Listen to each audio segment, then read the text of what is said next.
আকাবা উপসাগরের তীরে বসে দাউদ আলাইহিস সালাম জাবুর কিতাব তেলাওয়াত করতেন। উনার কণ্ঠের সুরের ঝংকার এত মধুর ছিল, সাগরের মাছগুলো প্রতি শনিবারে উনি আকাবা উপসাগরের পাশে যখন জাবুরের কিতাব তেলাওয়াত করতেন, সাগরের মাছগুলো সাগর রেখে দিয়ে ডাঙায় চলে আসতো।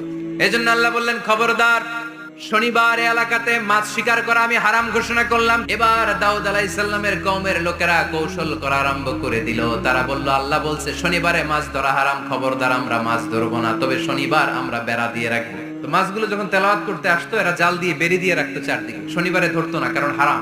বেরি দিয়ে রাখতো, রবিবারে যে ধরতো। আল্লাহ কি এটা বুঝাইছে? আল্লাহ বুঝাইছে শনিবারে যত মাছগুলো এসেছে এগুলো ধরা যাবে না, এগুলো যখন আবার সাগরের প্রবাহে ভেসে চলে যাবে, তোমরা আবার নৌকা নিয়ে মাছ শিকার করতে পারবে, ঠিক কিনা? ওরা কৌশল করে জাল দিয়ে রবিবারে যেয়ে ধরতো। আল্লাহ বললেন, আমার সাথে কৌশল করেছিস, তোদের উপর আমার লানত, তোরা অভিশপ্ত বানর হয়ে যা। মুহূর্তে পুরো জাতিটাকে বানরে রূপান্তরিত করে দিল কে?